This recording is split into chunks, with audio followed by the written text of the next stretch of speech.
I would like to welcome you to Creating Sacred Space in Our Lives. I am Tripp Martin, the pastor of Auburn First Baptist Church at the corner of College and Glen. As we begin this fall semester of 2021, we are talking about what it means to love your neighbor, specifically by looking at and listening to the life and faith and work of Fred Rogers, that beloved host of Mr. Rogers' Neighborhood, which I remember watching growing up as a child. Fred Rogers was many things. He was, of course, a TV personality. He was also an educator. But he was also an advocate for children, perhaps a prophet or a priest, a sage, and a minister. And at the beginning of every show, as he was putting on his cardigan and putting on his sneakers, he always asked that question, "Won't you be my neighbor?" And for him, and perhaps for us, that is our calling, that sense of purpose of caring for the people around us and those that we meet along the way.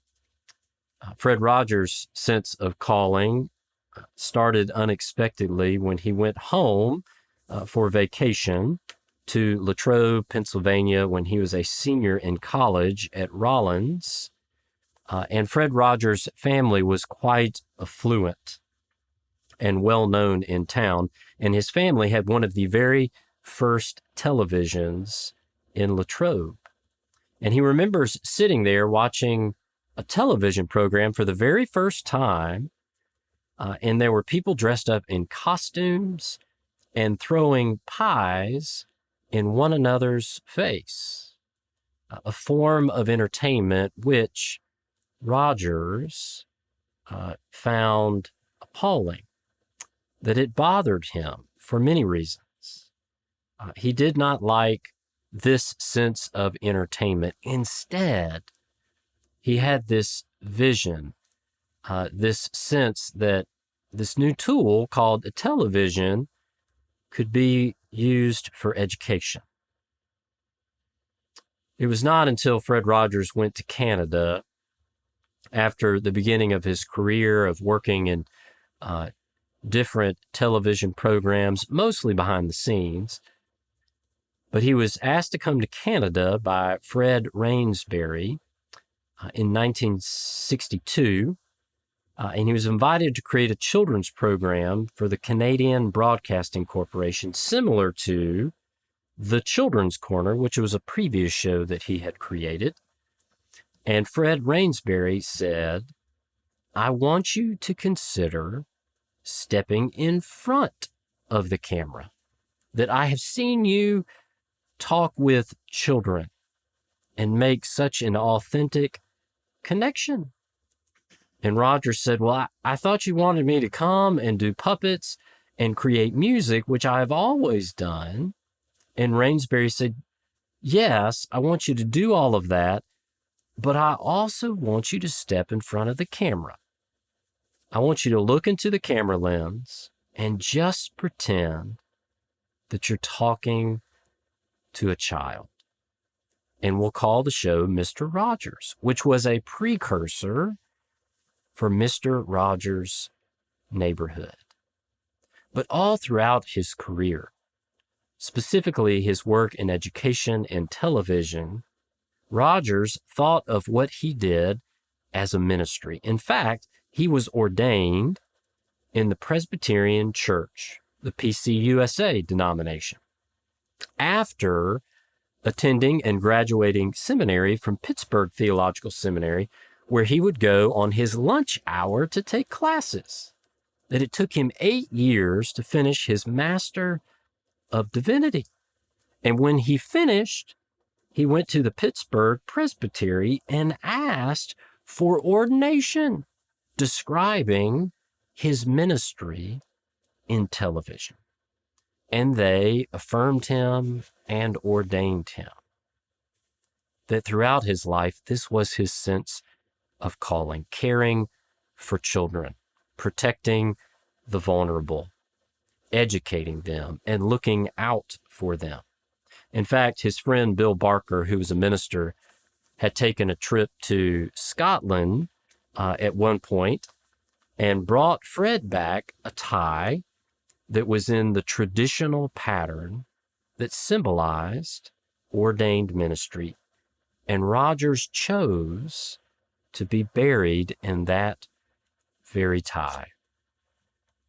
Over the course of his career, he wrote 900 programs. He was the lead writer on 200 songs and 13 operas.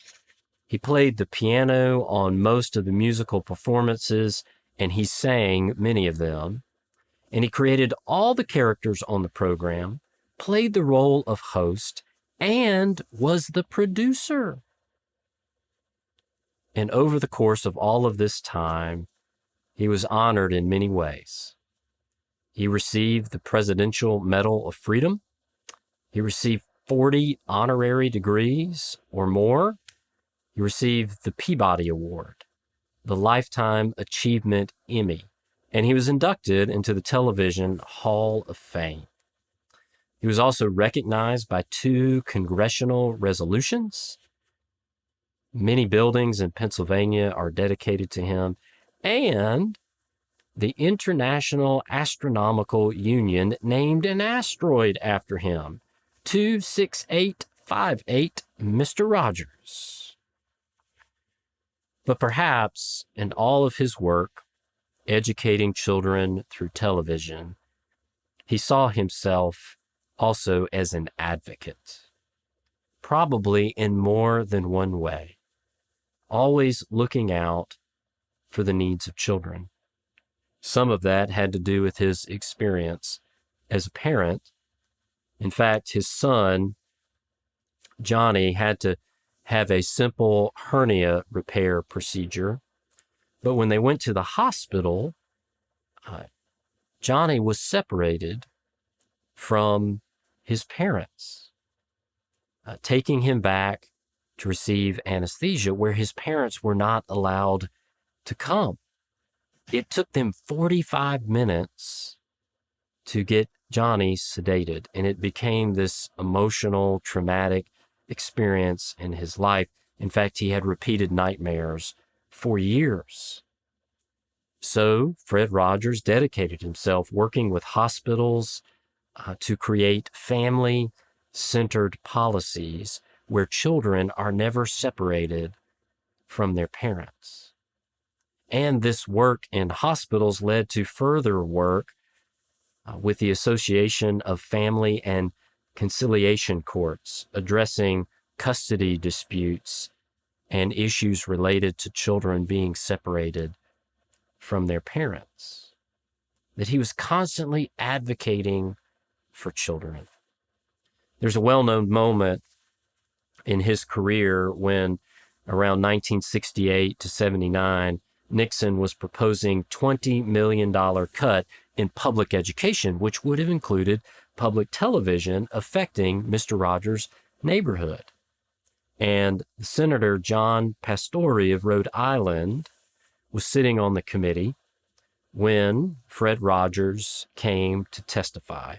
And John Pastore had a very strong reputation of being for this $20 million budget cut. So they interviewed Rogers, and he presented his philosophy of how television was an essential tool in children's education. And he gave this very personal, authentic testimony, asking for the committee to consider television and programs like his as an expression of care for children. And he talked about his vision for what his show was to provide. He even quoted some of the lyrics from his song, teaching children how to deal with internal emotions like anger and being upset, and how to express those in a healthy way instead of an unhealthy way. Well, when Rogers finished explaining why he did what he did, Pastore says, "Well, I'm supposed to be a tough guy, but I've gotten goosebumps for the first time in 2 days listening to your testimony." Rogers spoke a little longer, and then at the end, Pastore says, "Well, I just think this is wonderful. I just think it is wonderful." And he looked at Fred Rogers and said, "Looks like you just earned $20 million. Fred Rogers was many things: an advocate, a minister, an educator, a prophet, a priest, a sage. But at the end of his life, he had questions like we all do about the worth of all that he had done and the hopes that he wanted to achieve in his work. He suffered from stomach cancer at the end of his life. And in some of those last days in 2003, he asked his wife, Joanne, "Do you think I am a sheep?" He was quoting from that passage in Matthew 25 where Jesus is talking about the sheep and the goats and how to differentiate between the two. And Jesus says it is our care for the vulnerable, visiting the prisoner, feeding the hungry, giving clothing to the naked, caring for the least of these. That anytime we care for the vulnerable, it is as if we are caring for Christ.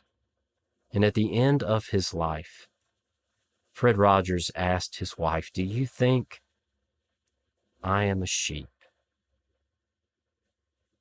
I think there are many titles which fit Mr. Rogers. He was so many things: a follower of Jesus, a minister, an educator. He was a sheep. He cared for the vulnerable. Many titles fit his sense of calling, his sense of purpose, the places in his life where he found what is sacred. He certainly was not perfect, but we could say that he was a saint in the ways that we are all saints as we strive for the ways of Jesus and to serve others. But Mr. Rogers certainly was a good neighbor. He teaches us many things and many ways, perhaps the countless ways we can love our neighbor. And that is one of the places that we can create sacred place for us and for others, to love our neighbor as ourselves. Let us close in prayer. God, we give thanks for the sacred aspects of life and for all of the opportunities we have to love our neighbor and for all the ways in which our neighbors love us. May our eyes be open and our hearts be available to your presence in our lives. Amen. If you want more information about Auburn First Baptist Church, it can be found at auburnfbc.org.